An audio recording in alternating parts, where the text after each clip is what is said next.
ठीक है, तो पीछे क्लास में जो था आपका रिलेशन हो चुका है। ठीक है, रिलेशन आप लोग कुछ क्वेश्चन भी कर लिए, तो हमको लगता है कि रिलेशन हम लोग के पास क्या है, सफिशिएंट क्वेश्चन आज जो लिखे वो है फंक्शन, और ये बहुत इंपॉर्टेंट क्लास होने वाला है। क्यों? ये जो फंक्शन है वो किसी भी हायर मैथमेटिक्स का, ठीक है, सबसे इम्पोर्टेंट चीज होता है। अगर आप हायर मैथमेटिक्स पढ़ते हैं तो उसमें जो सबसे इम्पोर्टेंट चीज होता है, सबसे ज्यादा इम्पोर्टेंट चीज होता है, that is function. Why? The question is why, because function is the base of each and everything. आप जैसे आप मान लीजिए आप कोई भी चीज पढ़ते हैं तो किसी न किसी के रिस्पेक्ट में तो पढ़ेंगे, कोई ना कोई बेस पर तो पढ़ेंगे, and that base is known as function. So you have to be very conscious about function, कि आप फंक्शन को पढ़ते समय इसकी पूरी बातों को समझिए। पहला इसमें ये है कि यहाँ पर जो फंक्शन पढ़ रहे हैं ये आपके एग्जाम में तो डायरेक्टली काम आना ही आना है। The second thing is that in each and every chapter you find function and concept of function in your question, generative question. So you have to keep in mind that this chapter is the most important chapter of the higher mathematics and for MBA also. तो अपने पास सबसे पहला है कि what is function, जो हम लोग थोड़ा डिफाइन किए थे कि हम लोग यहाँ फिर से कर रहे हैं। हम लोग डिफाइन किए थे कि function is a relation. If I say function is a relation, function from A to B is a relation. But यहाँ पर दो बातें हम लोग को चीज में ध्यान में रखना पड़ेगा। It is a special type of relation. Function is a special type of relation. Special type कैसे है? इसका मतलब कोई दो चीज, कोई इसके पास कैरेक्टरिस्टिक होगा। Two characteristic you have to keep in mind. The first characteristic is that every element of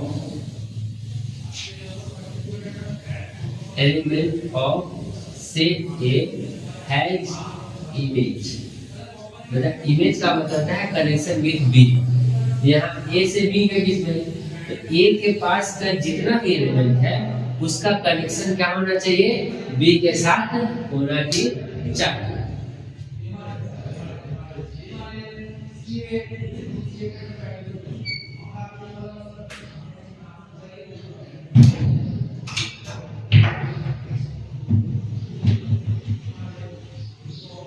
जितना भी सेट A के पास एलिमेंट है उसका कनेक्शन सेट B के साथ होना ही चाहिए। अदरवाइज अगर वो कनेक्ट नहीं रहा तो बातें नहीं हो पाएगी। क्लियर है? पहला एकदम क्लियर है कि जितना भी सेट एलिमेंट है सेट A के पास उसका कोई ना कोई इमेज होना ही चाहिए। इमेज जनरली सेट B के अंदर में होगा। और दूसरा कि each एलिमेंट्स या एवरी लिखिए, एक ही बात of set A has unique image. और दूसरा क्या होना चाहिए? ये इमेज यूनिक होना चाहिए। यूनिक का मतलब कि एक जिससे कनेक्ट कर रहा है दूसरा उससे कनेक्ट वो एक जिससे कनेक्ट कर रहा है वो फिर किसी दूसरे के साथ कनेक्शन में नहीं हो रहा। ठीक है, तो अगर ऐसा टाइप का कोई रिलेशन है उस रिलेशन को कहेंगे हम लोग क्या? फंक्शन कहेंगे। तो जैसे अगर हम ऐसा देखते हैं कि मान लेते हैं एरो डायग्राम बना के देखते हैं कि सेट A है और सेट B है। ठीक है, तो सेट A का क्राइटेरिया बताता है कि अगर यहाँ पर हम मान लेते हैं कि A1 A2 A3 and here there are B1 B2 B3। ठीक है, और B4 मान लीजिए। तो A1 का कनेक्शन इस तीनों का कनेक्शन होना ही चाहिए। तो A1 का कनेक्शन किसके साथ है? B1 के साथ है। A2 का कनेक्शन किसके साथ है? B2 के साथ है। और A3 का कनेक्शन किसके साथ है? B3 के साथ है। अब हम चेक करेंगे क्राइटेरिया। पहला क्राइटेरिया कि जितना भी मेंबर है सेट A का, this is set A, this is set B, जितने भी मेंबर है सेट A का उसके पास क्या है? एक नए कोई कनेक्शन है। तो क्या हो गया? ये क्या हो गया कि ये पहला क्राइटेरिया जो मैच कर गया। दूसरा यूनिक है। यूनिक इन द सेंस कि A1 के पास एक ही है, कौन? B1। A2 के पास एक ही है, कौन? B2। A3 के पास एक ही है, क्या है? B3। तो हम ये बोल सकते हैं कि इट इज अ फंक्शन। हमको B से मतलब नहीं है, B के पास कितना भी एक्स्ट्रा हो उससे मतलब नहीं, यहाँ कंप्लीट होना चाहिए और इसका जो कनेक्शन होना चाहिए वो होना चाहिए। बात क्लियर हुआ? एक तो अपने पास ये हो। अब इसी में ऐसा हो सकता है, आप यूनिक का बात बोल रहे हैं ना, तो इसी में तो ऐसा हो सकता है ना,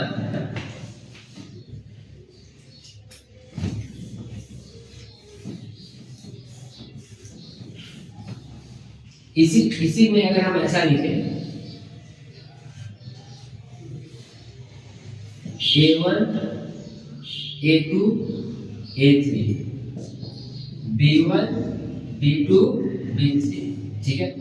A1 का कनेक्शन B1 के साथ, A2 का कनेक्शन B1 के साथ और A3 का कनेक्शन B2 के साथ। तो क्या यह फंक्शन होगा? पहले चेक करते हैं, ठीक है। पहले चीजों को तेजी से करने के बजाय चेक करते हैं। पहला क्राइटेरिया क्या है कि सारा एलिमेंट किसी के साथ कनेक्ट होना चाहिए। दूसरा क्राइटेरिया क्या है? दूसरा क्राइटेरिया है कि जो भी है वो यूनिक होना चाहिए। अच्छा बताइए, A1 के पास किसका कनेक्शन है? B1, that is unique. A2 के पास किसका कनेक्शन है? B1, it is also unique, क्योंकि A2 का किसके साथ रिलेशन है? B1 से। A2 का B1 के अलावा किसी से रिलेशन है? नहीं। हम लोग को ये नहीं देखना है कि B1 का किसके साथ कितना का रिलेशन है, नहीं, हमको देखना है कि A2 के पास से कितना रिलेशन है। तो A2 के पास तो क्या है? एक ही है, कौन? B। तो यहाँ इस सेंस में हम बोलेंगे दिस इज अ फंक्शन, ये फंक्शन। क्यों फंक्शन है? क्योंकि A2 A1 A3 ये तीनों के पास क्या है? Unique relation. यहाँ नहीं हो सकता, जैसे यहाँ अगर आप बोलेंगे B1 तब एक अलग चीज है। आप बोलेंगे कि B1 क्या है? एक कनेक्शन देता है A1 के साथ, B1 क्या है? एक और कनेक्शन देता है किसके साथ? A2 के साथ। तो आप बोलेंगे नहीं नहीं ये तो होना ही नहीं, तब तो कोई टेंशन ही नहीं, क्योंकि यहाँ से हमको कोई मतलब नहीं है, जो भी मतलब है हमको A से मतलब, ठीक है। इसलिए हम यहाँ पर ये बात को क्लियर कर दिए। तो हम लोग समझे फंक्शन किसे कहते हैं। तो समराइज करें तो फिर से 3 फार्मूला, हमेशा 3 फार्मूला याद रखेंगे, बहुत काम आएगा। 3 फार्मूला बोलते हैं, 3 पैरामीटर। एरो डायग्राम तो बनाने का जरूरत नहीं है, फिर भी बना लीजिएगा बाद में, बहुत अभी एरो डायग्राम मिलेगा। तो पहला 3 क्वेश्चन फंक्शन को लेके क्या? व्हाट कंप्लीट हो गया, this is the definition. Function का कंप्लीट हो गया, व्हाट, ठीक है। Now the second question why and third question how. हम हमेशा ये 3 पैरामीटर में चलते हैं। तो पहला पैरामीटर अपने पास कंप्लीट है क्या? What, this is the definition of function. Now second parameter why, क्यों है फंक्शन। तो हर एक चीज किसी दूसरे से डिपेंड करता है। दुनिया का जितना भी चीज है वो किससे डिपेंड करता है? किसी दूसरे से। जैसे अगर आप बोलते हैं कि आप अच्छा है या आप खराब है, किसके रिस्पेक्ट में?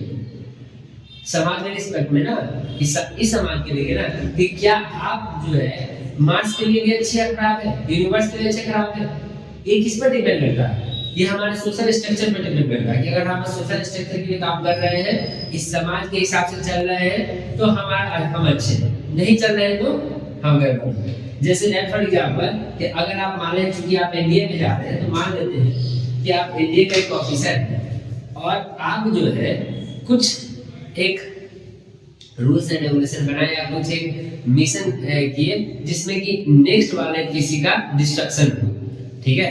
तो आप जो अपने ग्रुप के लिए क्या हुए? हीरो, क्योंकि आपने एक मिशन बनाया और उसको आप अच्छे से इंप्लीमेंट हो गया। लेकिन दूसरे वाले ग्रुप के लिए क्या होगा? विलेन, क्योंकि आपने क्या किया? उसको डिस्ट्रक्शन किया। तो हम बोलते हैं कि कोई भी चीज दुनिया में होता है तो उसका पैरामीटर है, कोई बेसिस है। तो फंक्शन इसी बेसिस को बताता है। फंक्शन क्या बताता है?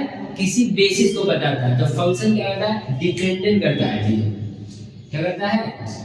डिपेंडेंट करता है, कि एक के बेसिस में दूसरे को लेके जाता है। इसलिए यहाँ 2 क्वांटिटी होता है। जैसे अगर हम ऐसा लिखते हैं कि A B belongs to any function, जो हम रिलेशन में लिखते थे, तो हम फंक्शन में इसको लिखते हैं कि function of A is equals to B. क्या लिखते हैं? Function of A is equals to B.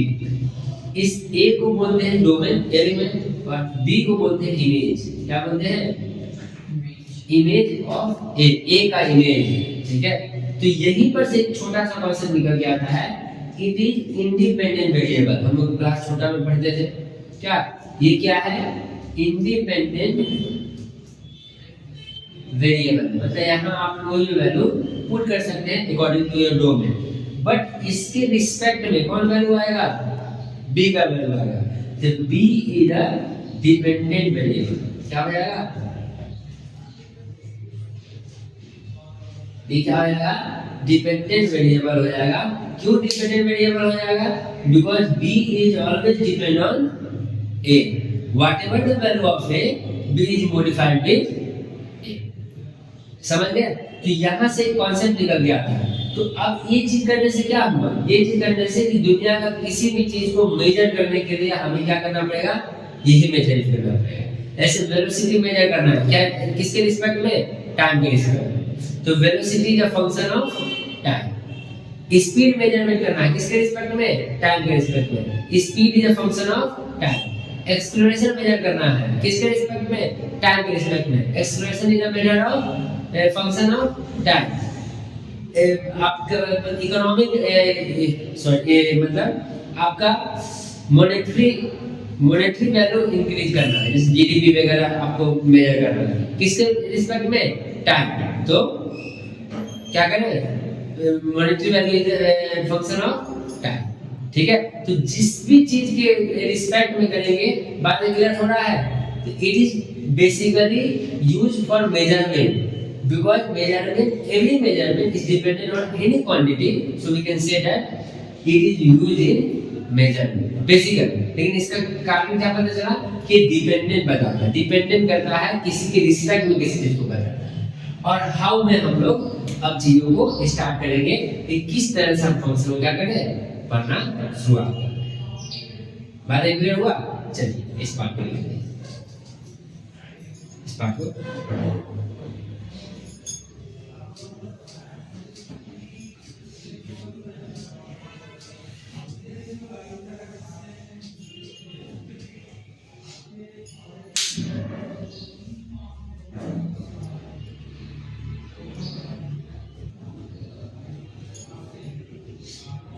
तो अब अपने पास क्या था? हाँ, तो अब क्वेश्चन ये है कि आप फंक्शन तो कर लिए, मतलब हम एक क्वांटिटी को किसी दूसरे क्वांटिटी के रिस्पेक्ट में क्या कर सकते हैं? एक्सप्रेस कर सकते हैं। But the thing is there are lots of quantity, you can say infinite quantity. तो हम लोग क्या करें? हम लोग के लिए क्या रिलेवेंट है? तो हम लोग के लिए जो फंक्शन रिलेवेंट है that is called real valued function. हम लोग के लिए जो रिलेवेंट है रियल वैल्यूड फंक्शन, मतलब हम लोग कनेक्शन करेंगे किससे किससे? रियल नंबर से real number, that is enough for us. ठीक है, तो अब कैसे होगा? If a function let's say let us assume there is a function from a to b, and let us assume that a is a subset of real number r and b is also a subset of real number r, then it is not a real valued function। ये मतलब क्या है कि दोनों real value है, क्योंकि ए भी एक भी रियल से है दूसरे भी रियल से। तो अब एक दिमाग में डोमेन बना लीजिए। हाँ ठीक ठीक ठीक, इसका मतलब कि हमारे पास जो डोमेन है, जो पहला वाला पार्ट, वो क्या है? किसी न किसी रियल नंबर से ही बिलोंग्स करता है, और उसी में कोई ऐसा रूल्स होगा जो किसी न किसी रियल नंबर को असाइन करेगा। तो आप देखिए कितना बड़ा चीज है, कितना छोटा चीज आप निकाल लिए on the basis of unit। नहीं तो अगर आप किसी रिस्पेक्ट में करते तो आप क्या बोलते कि किसके रिस्पेक्ट, तो गड़बड़ हो जाता है। इसलिए आप बाद में जाएंगे ग्रेजुएशन तक, आप देखेंगे क्या देखेंगे? कॉम्प्लेक्स वेरिएबल का, टू वेरिएबल का, there are lot of function. दुनिया में बहुत फंक्शन, मैथमेटिक्स में बहुत फंक्शन हम लोग का बात क्लियर हो गया? यहाँ पे समझ में आ गया? तो अब क्वेश्चन ये है कि फंक्शन का ऑपरेशंस कैसे करें। और ऑपरेशंस में हम लोग कितने तरह के ऑपरेशंस को जानते हैं? जो मूल तरह 5 तरह के ऑपरेशंस को हम लोग 4 तरह के ऑपरेशन को जानते हैं, प्लस माइनस मल्टीप्लिकेशन और डिवीजन। यहाँ हम एक और लिखेंगे, देखेंगे ध्यान से, ठीक है। तो हम पहला बात करते हैं एडिशन।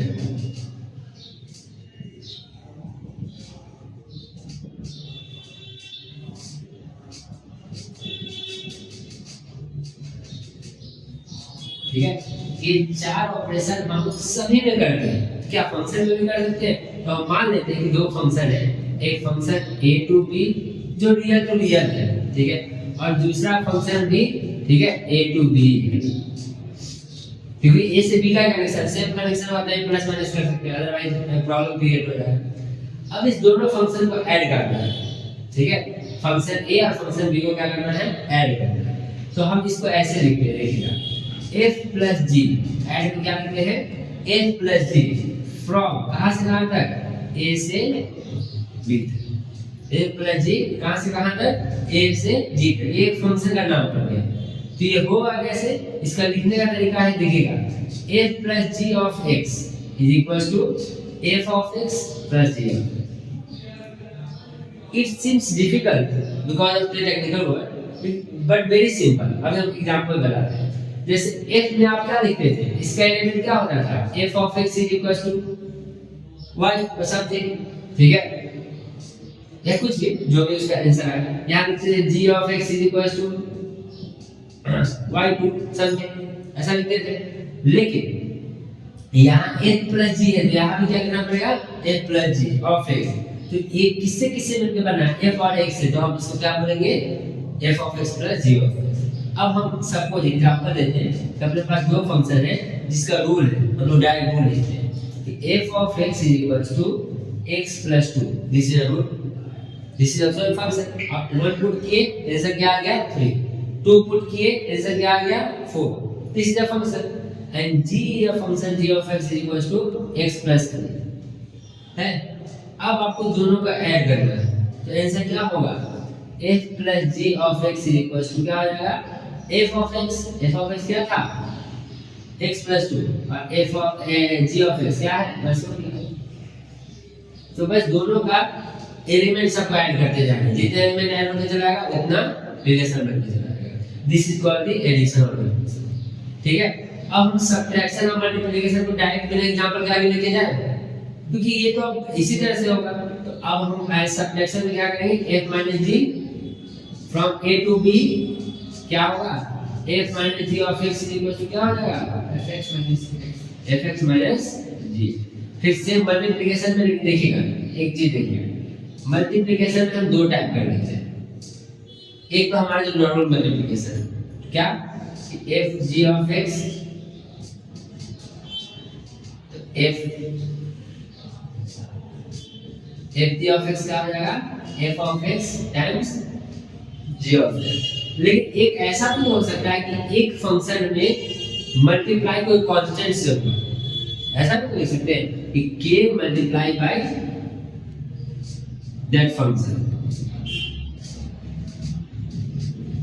इसको बोलते हैं मल्टीप्लिकेशन विद स्केलर, मतलब किसी स्केलर से मल्टीप्लाई हो गया। तो यहाँ कोई टेंशन नहीं, यहाँ बनता है k f from a to b, कोई कांस्टेंट से मल्टीप्लाई है, और k f of x कुछ नहीं, क्या? k multiply f of x, जो कांस्टेंट डॉट से मल्टीप्लाई करेगा। तो मान लीजिए कि अगर 5 से मल्टीप्लाई करते हैं इस फंक्शन में, तो 5 मल्टीप्लाई क्या हो जाएगा? x plus 2। हम एग्जांपल ले लेते हैं कि f of x plus 2 है, और मान लीजिए k का वैल्यू 5 है, तो ये क्या हो जाएगा? 5 multiply, this is a very simple. और डिवीजन फिर आपके पास क्या आ गया? f by g of क्या हो जाएगा? f of x by g of x, बस ध्यान रखिए g of x is not equal to 0 because it is mandatory। हम लोग पहले ही रियल नंबर पढ़ चुके हैं कि डिनोमिनेटर कभी भी 0 नहीं हो सकता। ये हम क्या किए? ये हम ऑपरेशंस किए, किसमें? फंक्शन का। बहुत आसान है, इसको आप अच्छे से डायग्राम बना लीजिए, ठीक है। पेस जैसे हम बोले वैसे ही चलिए। क्यों बोलेगा? क्योंकि हम लोग का एक टारगेट है। जैसे आप अपना टारगेट बनाए हैं, एक इंस्टीट्यूट भी अपना टारगेट बनाता है कि हमारा काम इतना देर में कंप्लीट कर देना। तो हम लोग ऑलरेडी टारगेट बनाए हुए हैं, तो आप कभी ये मत सोचिए कि हम ये काम को स्किप करेंगे। जितना तेजी में जाया जा रहा है उतना ही तेजी में चलेंगे, जितना स्लो में जाया जा रहा है उतना ही स्लो में चलेंगे, ठीक है। और आपको सारा एस्पेक्ट के बारे में पता करते चलेंगे, ठीक है।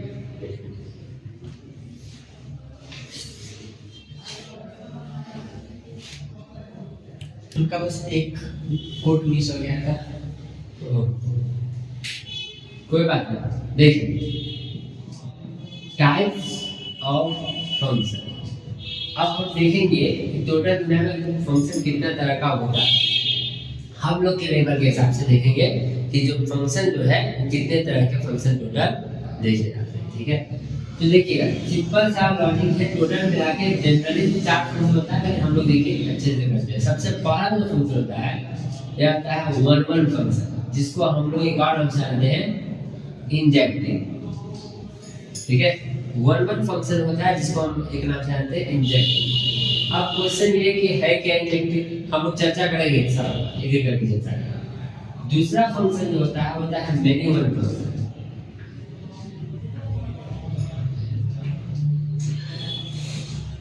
मैन्युअल फंक्शन, ठीक है, जिसका जनरल नाम है, ठीक है। और थर्ड फंक्शन जो होता है ऑनटू फंक्शन। ऑनटू को हम लोग बोलते हैं सर्जेक्टिव।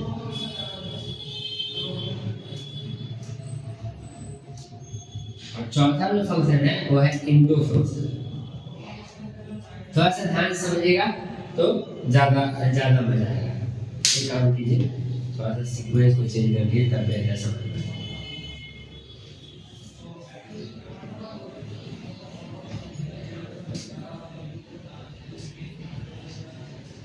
वन का अपोजिट डायरेक्शन में रख लीजिए मैन्युअल,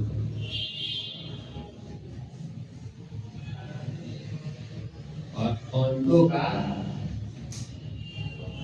रख लीजिए इनटू। जैसे कि हम लोग अभी जस्ट देखे एक फंक्शन को देखे कि एक किससे कनेक्टेड है, एक्स। अभी जस्ट देखे तो मान लीजिए कि कोई एक फंक्शन आपके पास दे रहा है जहां एक का कनेक्शन किसी एक से है। वो जो एलिमेंट है दूसरा वाला एलिमेंट, फिर उसका किसी दूसरे के साथ कनेक्शन नहीं। जैसे अगर हम यहाँ पर बोलते हैं कि एक एरो डायग्राम है, और ये बोले कि एक का कनेक्शन एक का,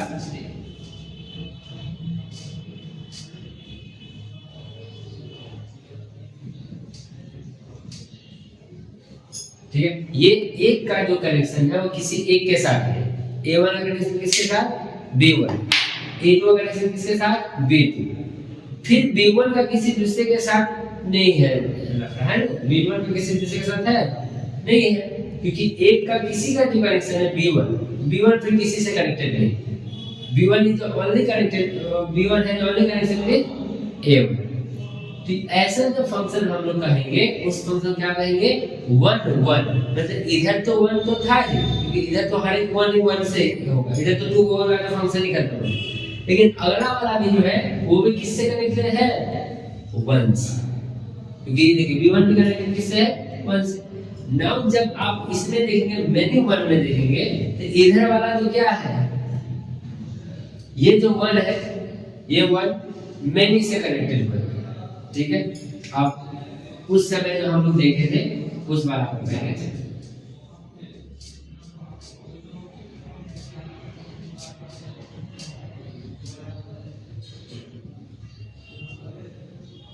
अब देखिए ये चर्चा क्या है, ये चर्चा है हम लोग बोल सकते हैं, क्या बोल सकते हैं कि A1 तो B1 के साथ कनेक्टेड है, A2 तो B1 के साथ, ये तो रहना ही है, इसमें टेंशन नहीं है। लेकिन B1 का कनेक्शन है, ये तो 1 है, लेकिन किसके साथ कनेक्टेड है, मैनी के साथ। देखिए 1 किसके साथ कनेक्टेड है, मैनी के साथ। तो ये वाला फंक्शन क्या हो जाता है, मैन्युअल फंक्शन, ठीक है। अब इसको टेक्निकल वर्ड में कैसे लिखे, the main important most important thing is technical word. तो यहाँ टेक्निकल वर्ड में लिखते हैं कि if let f of x1 is equals to f of x2 मान लेते हैं कि किसी दो का फंक्शन इक्वल कर दिए, x1 को पुट किए तब भी एक ही फंक्शन आया, x2 को भी पुट किए तब भी एक ही आंसर आया। तो इसका मतलब है ये, इसका मतलब अगर ये 1 1 फंक्शन है, इसका मतलब क्या है कि implied x1 is equal to क्या होगा, x2 होगा, दोनों इक्वल होगा, तभी दोनों का जो रिजल्ट आ रहा है इक्वल है। अदरवाइज अगर ऐसा नहीं है तब कौन सा फंक्शन होगा, ये फंक्शन होगा कौन सा, कि if f of x1 f of x2 does not imply that, ठीक है, x1 is equals to x2, या आप बोल सकते हैं implied है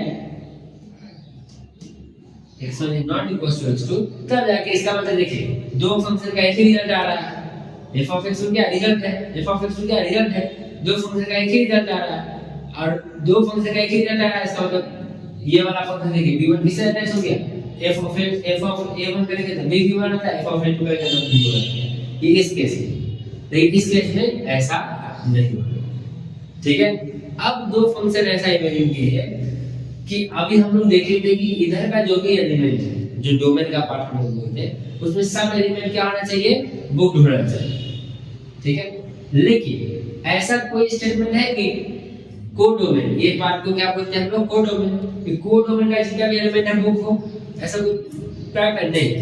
तो अगर हम बोलते हैं कि मान लेते हैं कि कोडोमेन के अंदर जितना भी एलिमेंट है किसी ना किसी का कोई ना कोई कनेक्शन है, उस कनेक्शन को बोलते हैं प्री इमेज, क्या बोलते हैं, प्री इमेज। ये वाला पार्ट इमेज है, ये वाला पार्ट क्या हो जाएगा, प्री इमेज, ठीक है। तो अगर यहाँ जो एलिमेंट है उस सब का प्री इमेज है, सब का, तब तो कौन सा फंक्शन हो जाएगा, ऑनटो हो जाएगा, क्योंकि यहाँ जितना भी एलिमेंट है उसका कोई ना कोई क्या है, प्री इमेज। और अगर यहाँ जितने एलिमेंट है उसका प्री इमेज है, सॉरी है तो ऑन टू, अगर नहीं है तो इनटू। तो ये फंक्शन कैसा है, इनटू, ये फंक्शन कैसा है, ऑन टू, क्योंकि इसमें सारा बुक है, ठीक है, इसको प्री इमेज बोलते हैं। तो फिर क्वेश्चन ये रहा कि टेक्निकल वर्ड क्या करें, टेक्निकल वर्ड को जो कुछ बनाएंगे, so we have to very conscious about technical word, क्योंकि if you don't know the technical word and if you know the whole concept, you are wasting your full knowledge. How means if anyone don't know how to speak Hindi, English, Bengali, Nepali, etc., and he had immense knowledge, then how can he communicate, कर पाएगा? तो जो knowledge वहाँ पर रुकावट होगी। जैसे nature और हमारे बीच का बहुत सारा नॉलेज जो हमको पता नहीं है, वाई क्यों नहीं पता, हम लोग क्यों नहीं पता, क्योंकि हमारे हमको समझने के लिए उसका एक लैंग्वेज कम्युनिकेट नहीं कर पा रहे हैं। So language play a very important role in anything, समझ में आ गया। तो यहाँ पर हम लोग टेक्निकल लैंग्वेज देखेंगे। टेक्निकल लैंग्वेज कहता क्या है, यह कहता है कि अगर कोडोमेन जो अपने पास है, इस केस में क्या था, सारा फिक्स था, तो ये जो रेंज है वो किसके इक्वल होना चाहिए, कोडोमेन के इक्वल होना चाहिए, ठीक है। तो रेंज, ये जो फंक्शन का रेंज है वो किसके इक्वल होना चाहिए, कोडोमेन के इक्वल होना चाहिए, ठीक है। कोडोमेन जो पूरा है वही रेंज होना चाहिए, किसकी कोडोमेन पूरा कंप्लीट है तो वही पूरा क्या है, रेंज। लेकिन यहाँ पर क्या इक्वल होगा, नहीं, तो यहाँ जो रेंज होगा वो सबसेट होगा किसके, कोडोमेन, मतलब इक्वल नहीं होगा, इक्वल सबसेट नहीं होगा, क्या होगा, प्रॉपर सबसेट होगा। मतलब कुछ ऐसा चीज कोडोमेन के पास है जो रेंज के पास नहीं, जैसे हम लोग यहाँ पर बात कनेक्ट कर रहे हैं। अब ये चार बेसिक टाइप था, ठीक है। लेकिन जनरल का हम फंक्शन पढ़ने का स्टार्ट करेंगे तो हम ये देखेंगे कि हम इन चीजों को बॉदर नहीं करते, मिनिमम और इनटू फंक्शन को बॉदर नहीं करते। हम लोग पढ़ते जरूर है चीजों को, लेकिन हम लोग सिर्फ क्वेश्चन सॉल्व करने के लिए पढ़ते हैं, इसका काम हमारे पास नहीं होता, ठीक है। तो हम इसलिए इसका सीक्वेंस दे दिए कि इसके अपोजिट ये, इसके अपोजिट, ठीक। तो अगर मान लेते हैं कोई फंक्शन, अगर कोई फंक्शन क्या होगा, 1 1 और 1 2 होगा, 1 1 भी होगा, 1 2 भी होगा, तो फंक्शन दिमाग में कैसा आ रहा है कि वो फंक्शन क्या है कि 1 से 1 का फिक्स है, मतलब वो भी 1 से 1 का फिक्स है, एलिमेंट ए है unique image as well as element B है यूनिक प्री इमेज, ये करेक्ट हो रहा है। और दूसरा ऑनटू भी है, इसका मतलब कि कोई भी ऐसा मेथड बचा हुआ नहीं है जो करेक्ट ना हो, सब कनेक्शन में है, मतलब every element of B has pre, मतलब जो रेंज है वो कोडोमेन में है। तो वो जो फंक्शन कहलाएगा वो फंक्शन कहलाएगा बाइजेक्टिव। और बाइजेक्टिव का एक और नाम क्या है, 1 1 ऑन। ठीक है, तो 1 1 ऑन में क्या हो जाएगा, फिर कैसे प्रूव करेंगे, यहाँ प्रूव करने के लिए let f of x1 is equals to f of x2 implied as x1 is equals to x2 and range f is equals to 4। आज समझ में आया, ये 5 तरह का फंक्शन है। इसके अलावा कुछ जो कॉमनली हम लोग यूज करते हैं फंक्शन, जो बहुत बड़ा चीज नहीं है, that is called constant function.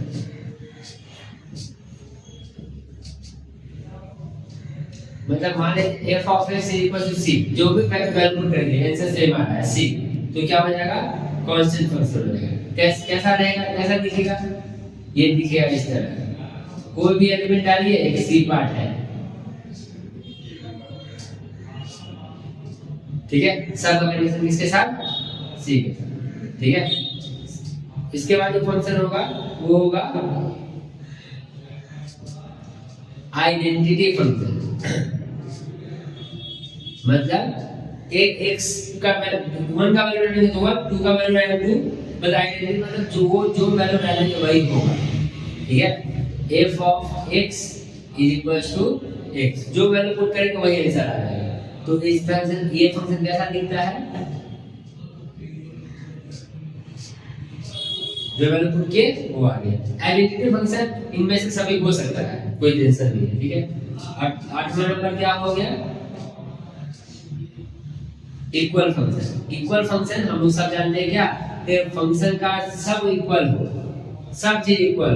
If f of x is equal to g of x, तब जाके फंक्शन क्या हो जाएगा, इक्वल हो जाएगा। जितना भी एलिमेंट है एक दूसरे से क्या हो रहा है, इक्वल हो रहा है, तो फंक्शन क्या है, जनरल में क्या है।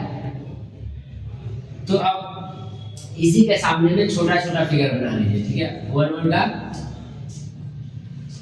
ऐसा, ठीक है, 1 और 2 का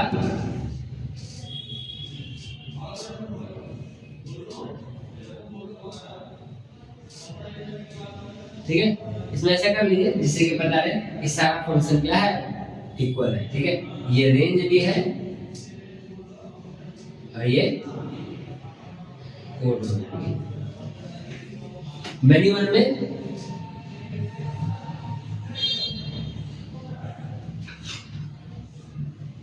ठीक है, ये मैन्युअल हो गया।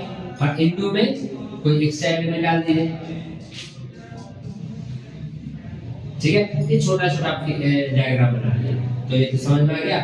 ये इसको बोलते हैं हम लोग एरो डायग्राम, जिससे हम चीजों को थोड़ा आसानी से क्या कर सकते हैं, समझ सकते हैं, ठीक है। बहुत इंपॉर्टेंट डायग्राम है।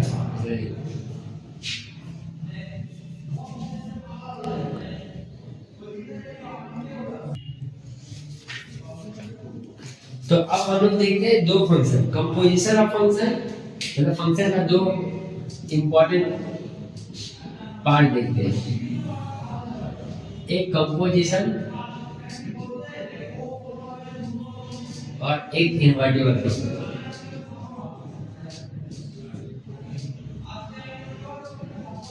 कंपोजिशन को पढ़ने के बाद ही आपको इनवर्टिबल फंक्शन का समझ में आएगा। देखिए, मान लीजिए कि आप दो फंक्शन लिए, एक फंक्शन a से b का और एक फंक्शन g ले लिए b से c का, ठीक है। यहाँ याद रखेंगे कि यहाँ किस फंक्शन a से b और ये फंक्शन स्टार्ट कहाँ से हो रहा है, b से c, ये दिया जो है। क्यों? क्योंकि अगर हम ऐसे लिखते हैं, मान लीजिए एक एरो डायग्राम बनाते हैं a b, ठीक है, तो एक और स्टार्ट हो गया c, a b c, 3 से। अब फंक्शन f जो करता है वो कहता है कि a से b को करेगा, तो हम आते हैं a था 1, ठीक, सबसे बेहतर तरीका a1 b1 लिखने का। ठीक है, अब फंक्शन g कहता है कि इस b1 के साथ किसको कनेक्ट करो।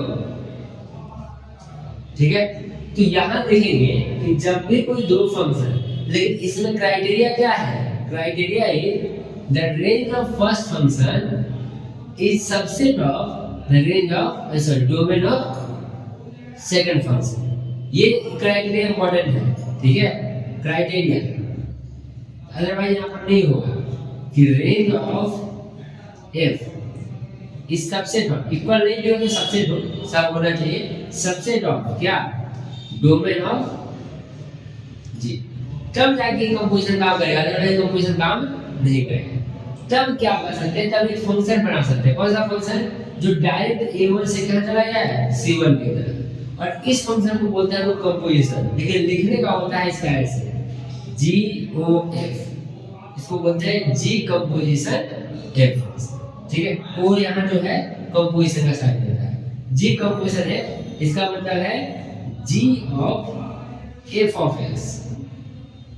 ठीक है, देखिए जी ऑफ f कंपोजिशन कहाँ से कहाँ तक चालू हो जाएगा, तो it start from a goes to c, तो a से कहाँ गया c के तरफ, और इसका एलिमेंट निकालना है तो कैसे निकलेगा, तो g of f of x। ठीक है, तो जब g ऑफ f, तो आप उल्टा सोचिए कि f से स्टार्ट होगा क्या, g ऑफ f का मतलब पहले किसका काम, f का काम, तो पहले f ऑफ x निकाले तो मतलब f ऑफ a1 क्या हो गया, b1। अब f ऑफ b1, इसका आंसर क्या आ गया, b1, और g ऑफ b1 निकालेंगे तो क्या आ जाएगा आंसर, c1। ठीक है, तो अगर हम यहाँ से देखें तो कि g of f of a1, तो आंसर क्या हो जाएगा, g of f of a1, और f ऑफ a1 क्या हो जाता है b1, और b1 क्या हो जाता है c1। तब a1 किससे कनेक्ट हो गया, c1 से, अंडर विच फंक्शन, तो अंडर फंक्शन GOF, मतलब कि g कंपोजिशन f। आप जनरली बोलेंगे g कंपोजिशन f, आज बनाएंगे g कंपोजिशन f। बात समझ में आ गया, ये कंपोजिशन फंक्शन समझ में आ गया। अब अगर इसका उल्टा कर दिया जाए कि हमको f ऑफ g चाहिए, मतलब f कंपोजिशन g चाहिए, तो आप थोड़ा सा उसको लेंदी बनाइए, कोई दिक्कत नहीं है। इनिशियल पे you can make anything in lengthy version, no doubt. जब हम चलना स्टार्ट करते हैं तो लेंदी से चलते हैं, ठीक है, उलट के बाद में कितना आसानी से चलता है। तो अगर हम लोग बोले कि f of f composition g निकालना, तो सिंपल सा बात है कि f कंपोजिशन g में हमारे सबसे पहले क्या चाहिए, g, तो हम पहले लिख देते हैं, हम आसानी से लिखते हैं g किससे कनेक्टेड है, b से c का, और a किससे कनेक्टेड है, a से b का। क्या यहाँ पर कुछ क्राइटेरिया मैच होना चाहिए, क्या यह क्राइटेरिया मैच होना चाहिए, क्या कि c जो और a जो है दोनों क्या होना चाहिए, सबसेट होना चाहिए। तो आप सिर्फ दिमाग में खर्च आप देंगे, ओके ठीक है, ये ठीक है, हम मानते हैं, बट रेंज डायरेक्ट लिखिए कि c should subset of a, otherwise ये तो फंक्शन काम ही नहीं करेगा, f ऑफ g तो मतलब फॉलो ही नहीं करेगा। उल्टा कर दिए ना, अगर हम मान लेते कि ये फॉलो कर दे, तब अपने पास काम कर सकते हैं। तब क्या काम करेंगे, तब हो जाएगा f ऑफ क्या, g ऑफ x।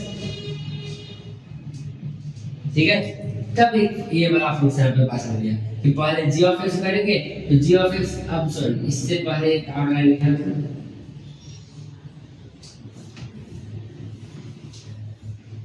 कि जो f कंपोजिशन g कहां से कहां तक हो गया, तो b से b तक अकॉर्डिंग टू दिस, और f ऑफ g का जब निकाले वैल्यू, f ऑफ क्या हो गया, g ऑफ x हो गया। ठीक है, नाउ g ऑफ x जो भी होगा, यहाँ g ऑफ x जो भी होगा, तो g ऑफ x का आंसर क्या है, c में आएगा, और ये c से डायरेक्ट करके कहां चला जाएगा, b में चला जाएगा। फिर यहाँ पर आपको आंसर मिलेगा, तो हम लोग को तो नहीं पता है, कोई बात नहीं।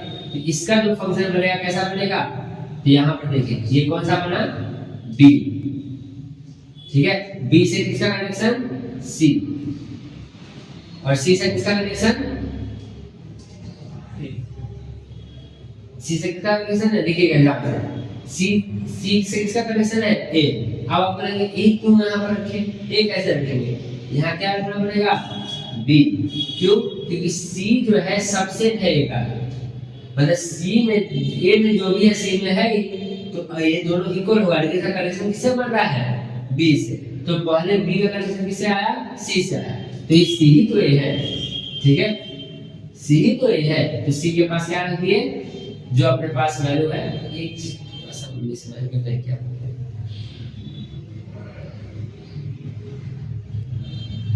ठीक। तो सी जो अपने पास है, ये जो सी जो है यही आपके करीब कहाँ पे देगा? और सी और ए दोनों यहाँ पर ही तो है, यही तो बात है सी और ए का। क्योंकि यहाँ सी दिख रहा है, यहाँ ए दिख रहा है, बट दोनों क्या है? एक ही तो है। अगर समझ में कोई प्रॉब्लम है यहाँ पर? नहीं।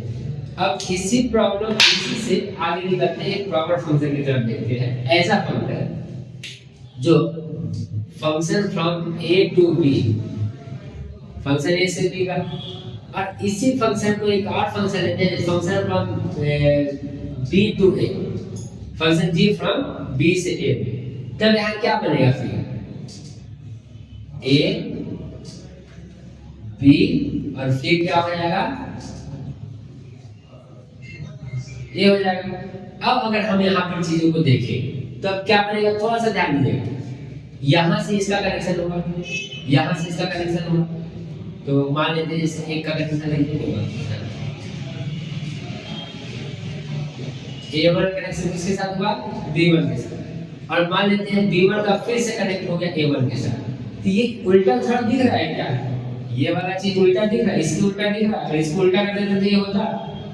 इसलिए इस फंक्शन को क्या बोलते हैं? Inverse function. जब ऐसा फंक्शन हो तो हम क्या बोलते हैं? Inverse function. तो इस फंक्शन में कैसे कंपोजिशन में क्या वैल्यू लगाना है याद रखिए। ए जब A1 से कनेक्ट होके गया यहाँ तो फिर क्या आ गया? A1। तो यहाँ अगर A2 होता तो फिर आंसर क्या आएगा? A2। A3 होता तो क्या आएगा? A3। तो मान लेते हैं कि अगर हमारे पास ये कंपोजिशन जो है कहाँ से कहाँ तक का, A से A तक का, अगर क्या हो गया? आइडेंटिटी फंक्शन ऑफ ए, एक आइडेंटिटी हो गया, जो ए में पुट करते हैं वही आ जाता है। तो इसका मतलब ये उल्टा है, तभी तो पुट करने से आ जाता है। और इसके उल्टा कौन? एफ और जी में कहां से कहां तक कनेक्शन होता था? देखिए तो बी से यहां तक कहां से कनेक्शन था? ए से सी का। और इसको उल्टा करने में क्या था? बी से बी का। तो इसका उल्टा करने से किसका किसका हो जाएगा? उल्टा करके देख लीजिए, यहाँ कर देते इसको मिटा देंगे। बी से ए और एफ किसे? ए से बी। तो फिर किसका किसका कनेक्शन बन गया? बी से बी का। तो उल्टा करने पर किसका कनेक्शन बना? बी से बी का। और यहाँ पर आंसर क्या आ गया? B to B. तो यहाँ जब इसका आइडेंटिटी वेरीफाई किए तो किसके आइडेंटिटी फंक्शन आ गया? बी का। अगर ऐसा हो गया तब क्या कहलाएगा? ये इनवर्टिबल फंक्शन कहलाएगा। और तब जी को हम बोलेंगे एफ इनवर्स। क्या बोलेंगे? F inverse. क्योंकि आप इनवर्टिबल फंक्शन हो गया तो इसका एक प्रॉपर नेम देना पड़ेगा। ये हो गया अपने पास एफ इनवर्स। और आप ध्यान रखेंगे कि जी और एफ के जगह पर आप क्या लिखेंगे? F inverse of F is equal to identity function of A, और f composition of f inverse is equal to identity function of b। मतलब अगर f इनवर्स के साथ अगर पहले करते हैं तो क्या आ जाएगा? a का वैल्यू आएगा जो a का। इसका उल्टा करते हैं तो क्या आ जाएगा? b का। तब हम समझ जाएंगे तो ये क्या है? Invertible function.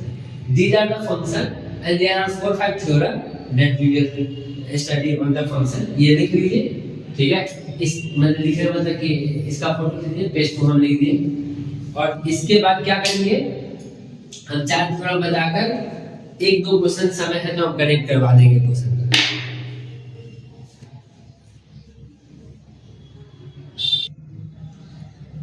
देखिए तो हम लोग टोटल मिला के 5 थ्योरम को अभी देखने जा रहे हैं। सबसे पहला थ्योरम ये बहुत डायरेक्टली काम आता है। बोला गया है कि मान के चलिए एक फंक्शन है a टू b और let it 1 onto function. ये क्या है? 1 ऑन टू फंक्शन है, ठीक है। तो अगर कोई फंक्शन 1 ऑन टू होगा then it is invertible function. तब ये क्या हो जाएगा, ये इनवर्टिबल फंक्शन हो जाएगा। तो अगर आपको देखना कि इनवर्टिबल फंक्शन है या नहीं, आप क्या देखेंगे, तो आपको सिर्फ देखना पड़ेगा कि यह 1 1 और 2 है या नहीं, तो आपको समझ में आ जाएगा यस। और दुनिया में जिसका भी इनवर्स है बस उसी का काम मैथमेटिक्स में होता है, मैथमेटिक्स या फिजिक्स में जिसका इनवर्स है उसी का काम होता है। अदरवाइज जनरली जिसका इनवर्स नहीं होता उसका हम जनरली काम नहीं करते, ठीक है। इसी के उल्टा अगर f is an invertible function, अगर f क्या है, इनवर्टिबल फंक्शन है, then it is 1 1 on 2, ठीक है। तब वो कौन सा फंक्शन होगा, on 1 1 2 होगा। समझ में आ गया, दोनों आसान थ्योरम है। थर्ड क्या है कि invertible function is always unique. क्या होगा, जो इनवर्टिबल फंक्शन है हमेशा यूनिक होगा, मतलब किसी फंक्शन का अगर आप इनवर्स निकालते हैं तो कोई दूसरा ऐसा फंक्शन नहीं है जिसका इनवर्स वैसा होगा। सब फंक्शन का जितना का इनवर्स निकालेंगे कोई दूसरा फंक्शन नहीं है जिसका फंक्शन उस तरह का, ठीक है। फोर्थ है कि अगर मान लेते हैं कि f जो है इनवर्टिबल फंक्शन है, ये a to b है and it is invertible function. Invert क्या, तो बहुत सारा फंक्शन है, इनवर्टिबल फंक्शन नहीं होगा। Then there is a formula f inverse क्या है, इनवर्स का है, और जब इस पूरे को इनवर्स करेंगे तो इसका आंसर क्या आ जाएगा, f। मतलब इनवर्स फंक्शन का फिर इनवर्स कर देंगे तो क्या आ जाएगा, f आ जाएगा। आप देख सकते हैं डायग्राम से, मान लीजिए इनवर्स फंक्शन ये फंक्शन है, इनवर्टिबल फंक्शन है, इनवर्स फंक्शन में क्या हो जाता है, ये a था ये b था, तो इसका इनवर्स निकालने से क्या हो जाएगा, ये b हो जाएगा, क्या हो गया। तो अब इसका फिर से इनवर्स कर दिया तो क्या हो गया, ये फिर आ गया आगे वाला पार्ट, ठीक है। और याद रखिएगा हमेशा कि मान लेते हैं कि अगर f of x = y function है और ये इनवर्टिबल है तो हम इसको ऐसे लिखते हैं, बुलाया है f inverse of y = x, क्योंकि ये y जो है इनवर्स का फार्मूला पर काम कर रहा है, y जो है x का f पर काम नहीं कर रहा है। इसे कम ये ऐसे नहीं कि f of y = नहीं, अब y इक्वेशन है ऐसे तो कोई लिख सकता है f inverse of y = x। और 5 नंबर जो अपने पास है कि मान लीजिए कि दो इनवर्टिबल फंक्शन है, एक ab और एक bc है ना, ये 1 1 और 2 फंक्शन है। कैसा फंक्शन है, r 1 1 और 2, ये 1 1 और 2 फंक्शन है। तो जो इसका कंपोजिशन बनेगा, कहां से कहां तक, a से c तक, वो कैसा फंक्शन बनेगा, 1 1 और 2 फंक्शन है, तो कंपोजिशन भी कैसा बनेगा,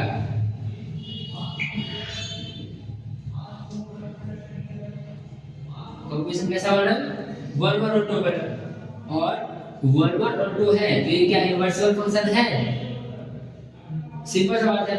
then it is invertible function, and if it is invertible function तो इसका इनवर्स निकालना पड़ेगा, ठीक है। तो इनवर्स अगर निकालना होगा 0f, अगर हमको इनवर्स चाहिए तो हम एक फार्मूला लगा सकते हैं f इनवर्स कंपोजिशन j, मतलब इसका अगर इनवर्स चाहिए तो हम इस तरह से इनवर्स को कर सकते हैं। आप यहां से भी निकाल सकते हैं, आप यहां से भी निकाल सकते हैं, ठीक है। ये टोटल में कितना थ्योरम है, 5 थ्योरम जो हम लोग को पढ़ना है। अब जो हम लोग काम करने जाएंगे वो क्या करेंगे, क्वेश्चन का सॉल्यूशन करेंगे। अब जितना क्लास 1 2 क्लास आप लोग कर देखिएगा, वो एक क्लास और जो होगा वो फंक्शन का क्वेश्चन को सॉल्व करेंगे।